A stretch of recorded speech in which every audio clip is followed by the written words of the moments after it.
Okay, guys, this is the solution set number 2 for the second set of Shear Moment Diagram homeworks.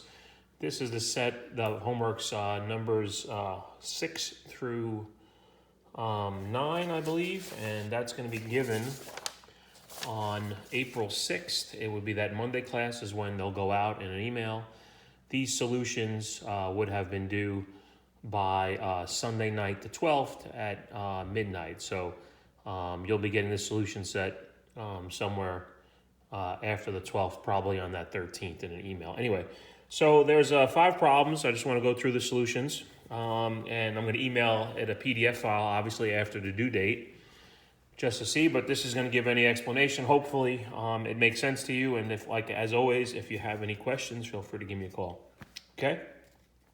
First question, number 5, simply supported beam. You don't know the reactions, but it has 2 equal forces equally spaced on the beam.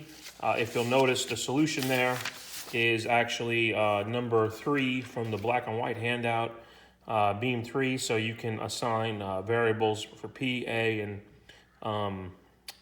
L, right? And basically, you can see that the shear moment diagram, the shear diagram in between the 2 forces is actually 0, because remember the shear, you're going to go up 10, scoot over constant, come down 10, and now your constant in between, and the constant in between happens to be at 0, and then you repeat it on the back end. The moment diagram goes up. This is 0 order, goes up here, right? First order, it's obviously constant in between, and then back down.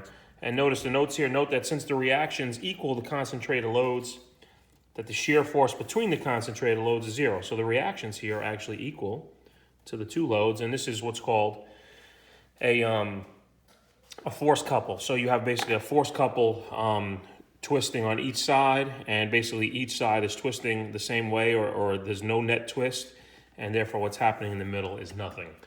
Once you see that explanation, it's not really hard to kind of figure out what's going on, but this is basically what's going on. You got an equilibrium twist here and here, and they cancel each other out. They cancel the rotation of each other out, and nothing is going on in the middle. So pretty simple looking problem, but there's actually a cool little twist behind the scenes, right? So any questions, obviously, reach out. Homework 6, same thing, simply supported beam. We don't know the reactions. We have a distributed load on 10 feet of it, 2 feet of it. We have no distributed load. The first part of it, we're going to find the reactions. We convert that UDL to a point load, 40 kips at 7 feet from A. That's where we're going to put that, okay? 5 feet plus 2 feet. We get the reaction at A at 16.67 and a reaction at B at 23.34. And basically, you can see it's very simple. Go up with shear, 16.67, scoot across, and now you have the UDL coming down. You're going to come down a net of 4 kips per feet over 10 feet, so it's this point minus 40. That takes us to there, and then the trick is where to find D, where does it cross, and this is where the calculation is there. The start point minus the slope times x equals 0. Start point's 16.67, solving for x. We get distance of 4.17 feet. That means if this is 10, that's 5.83. And then the moment diagram is easy. 0 order, first order curve, parabolic, and really this should say second order. And it should point to there, and it should point to there. That's technically correct. And then obviously, once you have these distances, you know the bases of these 2 triangles, and I have the area calculation here. And you'll see that this one is plus A1 to get the point, the moment there. And MC is going to be minus A2, which is right there. Okay? So just like we did in class, the few examples, pretty straightforward. Okay? Number 7. We did one pretty much exactly like this in class, or in class examples. UDL with a concentrated load on top. Don't know the reactions.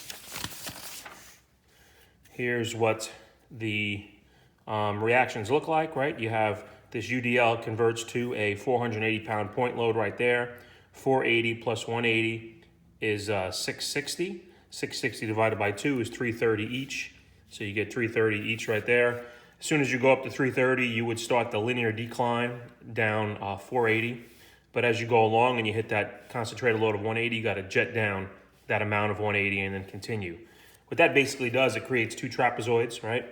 And if you knew the area of a trapezoid, you could do it in one step, but typically I break it up into a triangle and a rectangle, and that's what's here. So for example, at the newly created point C, the moment at C is the old moment, which is 0, and then I break up area AC into a rectangle and to a triangle. So that's the rectangle, that's the triangle.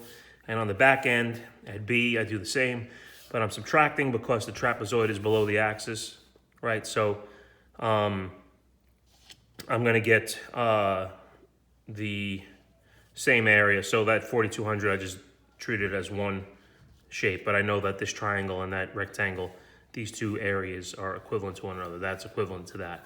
So I just use that number right there, okay? Number 8, getting a little more complex, right? Simply supported beam, got a couple of concentrated loads and then concentrated load on a UDL, right? So to calculate reactions, all you gotta do there, as always, is convert that UDL to a concentrated load, take a sum of the moment about A, and you're able to figure out that the reaction at A is 18 kips and the reaction at E is 24 kips. So the shear part's pretty easy until you get to, you go up 18, go over, shoot down 12, go over constant, and now you begin this UDL 2.5 kips per feet over, how many feet is that? Over 8 feet. You're gonna jet down, keep going down linearly until you hit that concentrated load. Then you gotta jump another 10 immediately and then finish the UDL, right? So if this concentrated load were not there, this would be a straight line, but it is there. So you go to it till you get there and it interrupts it and then shoots down 10. And then now you got all these little shapes that it makes, right? You got a little triangle there, you got a triangle there, you got a triangle here and a rectangle there, and all the math here you'll see in the solution takes into account all these moment calculations of where the areas are. This will obviously be plus. And when you get to the moment at D and E, all of that is gonna be minus. And I have A1, the calculation for A1, the calculation for A2 is that little triangle. So just looking at the moment diagram really quickly, 0 order, first order, 0 order, first order. First order, these should be second order, here and there, and also here, right? First order, first order, first order, second order, second order, second order. So these are all parabolic, and these two are straight lines, okay?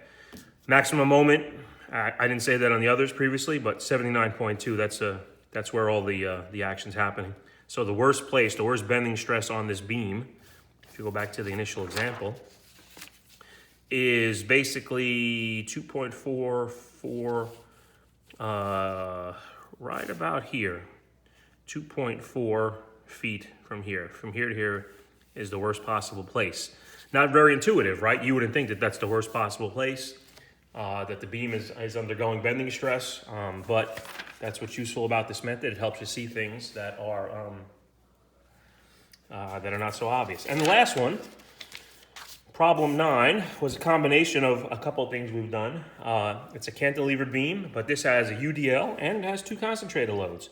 What do we know about a cantilevered beam? That the moment diagram starts off at the reaction moment value that we have to put in. So we come here, getting the reactions, we just have to convert that UDL. That UDL is the same as a 30 kip force acting at 5 feet from the point A. The reaction in the moment, and taking the moment about A, we find that the moment is 450 kip feet spinning this way, and the reaction at A is 70 kips from inspection. All the sum of the forces going down to 70, so that reaction has to be 70. Then you get here, and as soon as you go up to 70, the shear, you have to start that linear decline with the UDL. You do that until you get to, right, that 25 kip load. Shoot down 25, right? And then you must continue it until you do what? Get to that 15 kip point load and concentrate and go back down. All that math is here. We break these trapezoids up into shape 1, shape 2, shape 3, shape 4. All the numerical calculations are here to get these values. As we've seen in every other cantilever example, the moment equation starts out at minus 450 because that was the reaction. And this is first order. We're going to go up parabolic. This is actually a parabolic curve. We go up second order to that. This is also first order, so this is also a parabolic curve to there. So it's like two separate parabolic curves joined. The maximum moment in a cantilevered beam usually, I want to say always, I can't think of an instance where it's not, but the maximum bending stress usually occurs where it is at the wall, and that's the value of minus 450, okay? Any questions, give me a call or contact me, the night you get these solutions, we'll obviously cover something new, and we're gonna take this a step further, actually start calculating bending stresses, and then we'll assign new homework, okay? Any questions? Like I said, just contact me.